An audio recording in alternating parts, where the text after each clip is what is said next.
Hey, what's up everybody? Welcome back to another reaction. This is JOKZI OZO, which I think is how you say it. This is by Oliver Buckland.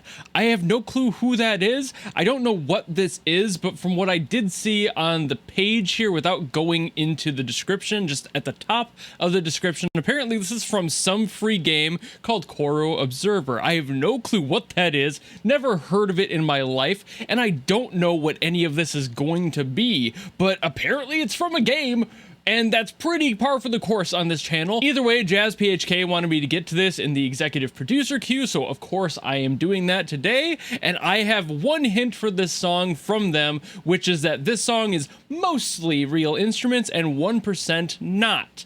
I don't know what that means necessarily, but I guess I'm about to find out, so without further ado, let's go!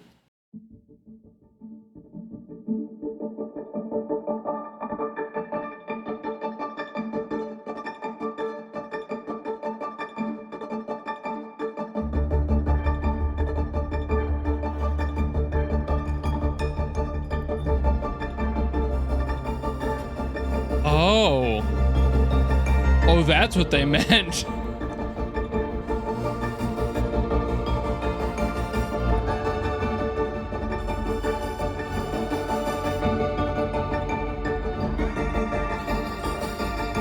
Oh, that's really neat. So if those are real instruments, that's either a lot of heavily affected sampling or some insane, like... Oh! Didn't expect those vocals.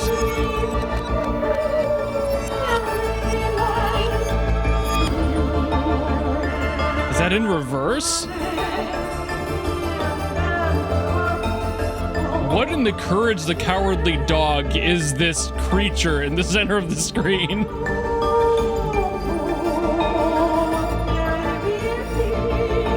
What I was gonna say earlier is that this might be some, like, analog synth stuff.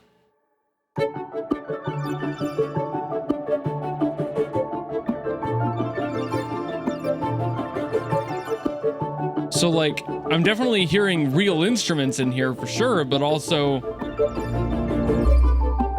just a lot of work done for obvious reasons. This is neat.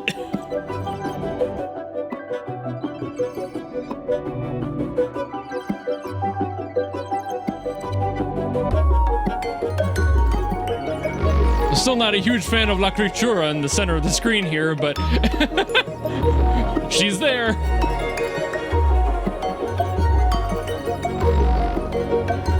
It's kind of giving me like Ramses vibes. Return the Slab and all that.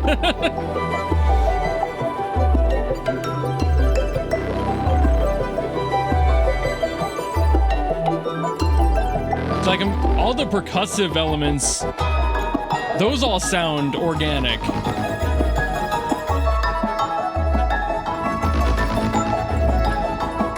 I'm hearing like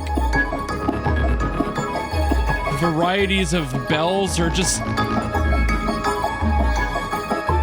honestly they could be like just cans, like pots and pans, just somebody hitting them with a spoon or something.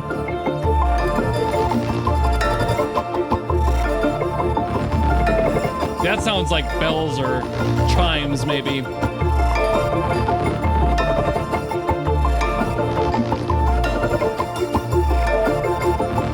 This is such a cool, like, aural scape. This is neat.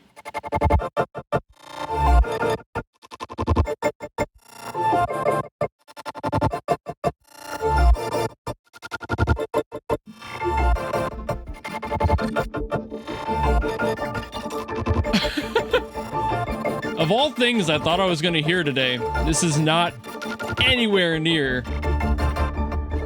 what I was expecting.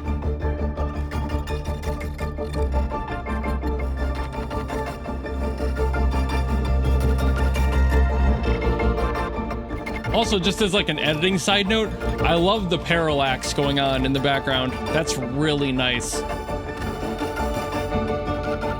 It works well with the whole, you know, like confusing analog-esque but still digital sort of like aesthetic here. I don't know what I would call this visual aesthetic. This is wild. Psychedelic, maybe?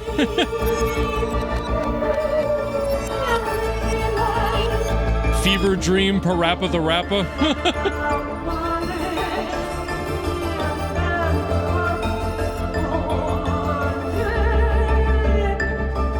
The sampling of the voice here is super cool too. Like, I'm still not sure it sounds reversed, but it could just be vocal chopped, maybe a mix of both.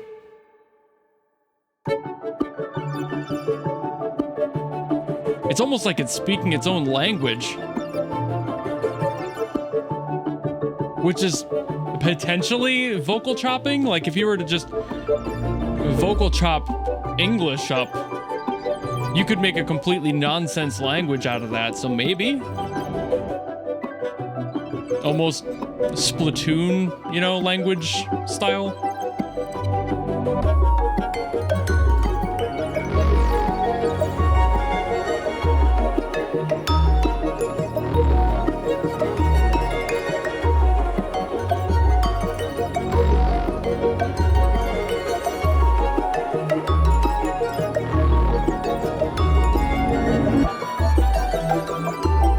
These like chromatic steps are like getting to me. This is such a trippy experience.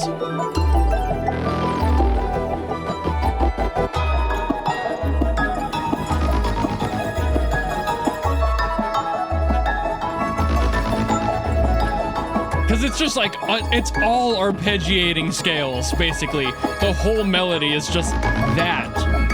It's flowing up and down, in and out.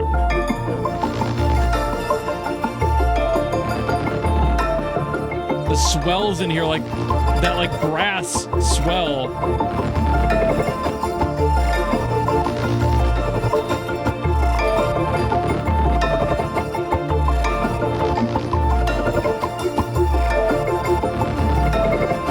Oh. Change the visuals. We're going. Okay. Are we getting close to the end? Is that what's happening?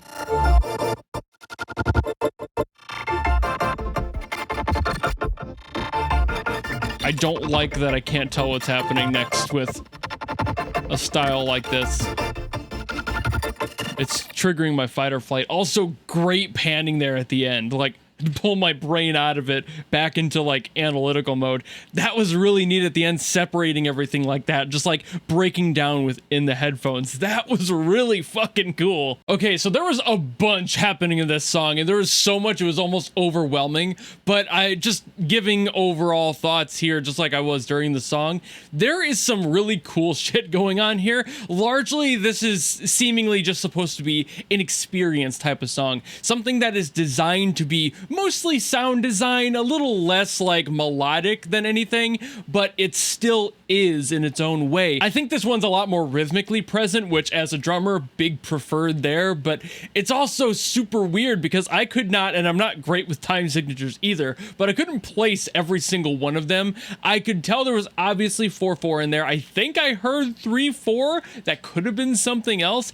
Maybe 5/8. But I don't know, you know, like I feel like I'm missing something in there. There was just so much movement, and every single time it changed, I didn't really catch where the one was because I was focusing on something else. It was kind of difficult for me to keep track of all that when I'm being berated by all of that visual information as well, and trying to watch that while it was definitely like kind of low key triggering some sort of like a fight or flight response. Like Uncanny Valley for sure. It wasn't like the worst thing ever. So my brain was fighting between paying attention to the creature in the center of the screen versus like listening to everything that was going on and trying to peel back the layers of this extremely dense project. This must have been so many layers of work. I don't know how big this project would have been. There were so many different layers just of percussion, like not even getting into the other instruments that were making up the melodies and harmonies in here, and however many layers that would have been. Just the percussion. There was dozens of things going on in here, and some of them were also a part of the other melodic stuff. So they were definitely using that blend of like, hey, let's make some percussive elements also work with the melody and vice versa. Bringing those two together is something that not enough producers do. So hell yeah, Oliver, like hell yeah, great choice there. It is just undersung, that option of using melodic instruments as percussive instruments and bringing in percussive instruments to properly support as instruments in the melody. And that might sound weird, but I mean that more of like the chimes and such that were in there, those ones with melodic quality to them, with notes you can use, and they were accented alongside the rest of it. It wasn't just, hey, let's hit a drum. It was, hey, let's place these in very specific intervals to accent certain parts of the track in the melody. That is something that not enough producers do, and I really wish they did. But I also do think that I said most of what I was gonna say during the video. I've been doing that more recently, like yapping during the song, and I feel like I should stop doing that because I'm talking over it so much, but also I feel like it's just spur of the moment. I feel like I'm getting that like creative drive to share my thoughts, and I want to do that. So I don't know if I should like restrict that or just let it flow. But either way, at least for this one, I got my thoughts out. So hopefully you all enjoyed the video, regardless of my excessive yapping. And if any of you have something else you want me to get to, be it from whatever this game is, if there's more music from it, you want to request that, drop in the comments below and I will do my best as always. Or if you want to guarantee something much like Jazz did for this one, you can always go to my Patreon or my YouTube memberships, where there is a tier that will force me to listen to whatever you want. It doesn't matter what it's from or who it's by. That's why it's a guaranteed request. It can be good or bad or anything. It's just guaranteed. So whatever you got, I'll listen to it. But if you don't want to do any of that and maybe you just want to follow me and support me for more stuff coming in the future, you know how to do all that. And I will see all of you in the next video. Goodbye!